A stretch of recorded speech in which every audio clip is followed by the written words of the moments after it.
ಇನ್ನು ಮಹಾರಾಷ್ಟ್ರದ ಘಟ್ಟ ಪ್ರದೇಶಗಳಲ್ಲಿ ವ್ಯಾಪಕವಾದ ಮಳೆ ಆಗ್ತಿರೋದ್ರಿಂದ ಕರ್ನಾಟಕಕ್ಕೆ ನೀರು ಜಾಸ್ತಿ ಬರ್ತಾ ಇದೆ.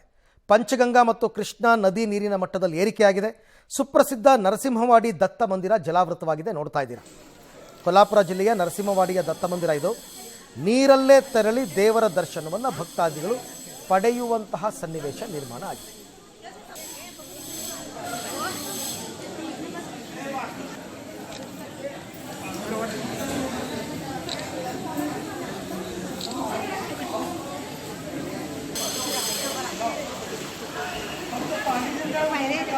जरा वाट करून बरं पूजेची साहित्य द्यायला पाहिजे. वरती पूजा आहे मध्ये थांबू नका नाही.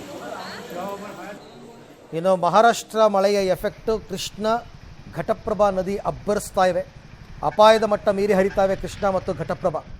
ಹಾಗಾಗಿ ಬಾಗಲಕೋಟೆಯ ಅನಗವಾಡಿ ವ್ಯಾಪ್ತಿಯಲ್ಲಿ ಪ್ರವಾಹದ ಭೀತಿ ಎದುರಾಗಿದೆ. ಬೂದಿಹಾಳ ಗ್ರಾಮವನ್ನು ಸುತ್ತುವರಿತಾ ಇದೆ ನದಿ ನೀರು. ಚಿಕ್ಕ ಪಡಸಲಗಿ ಮತ್ತು ಶ್ರಮಬಿಂದು ಸಾಗರ ಬ್ಯಾರೇಜ್ ಕೂಡ ಜಲಾವೃತವಾಗಿದೆ. ಇದು ಬಾಗಲಕೋಟೆ ಜಿಲ್ಲೆಯ ಪರಿಸ್ಥಿತಿ.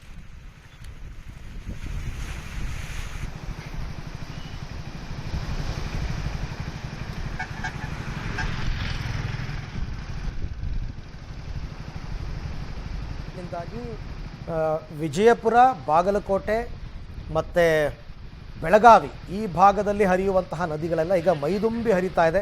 ಎಲ್ಲ ನದಿಗಳು ಅಪಾಯದ ಮಟ್ಟ ಮೀರಿವೆ. ಜಲಾಶಯಗಳಿಗೆ ಭಾರೀ ಪ್ರಮಾಣದ ನೀರು ಆ ಭಾಗದಲ್ಲಿ ಬರ್ತಾ ಇದೆ. ಹಾಗಾಗಿ ಕೆಲವೇ ದಿನಗಳಲ್ಲಿ ಅಲ್ಲಿನ ಆ ಭಾಗದ ಎಲ್ಲ ಜಲಾಶಯಗಳು ಕೂಡ ಭರ್ತಿಯಾಗುತ್ತೆ. ಜೊತೆಗೆ ಅಪಾರ ಪ್ರಮಾಣದ ನೀರನ್ನು ಜಲಾಶಯದಿಂದ ಬಿಡ್ತಾರೆ. ಪ್ರವಾಹದ ಪರಿಸ್ಥಿತಿ ಎದುರಾಗುತ್ತೆ. ಎಲ್ಲದಕ್ಕೂ ಕೂಡ ನದಿ ಪಾತ್ರದ ಜನ ಎಚ್ಚರಿಕೆಯಿಂದ ಇರಬೇಕು.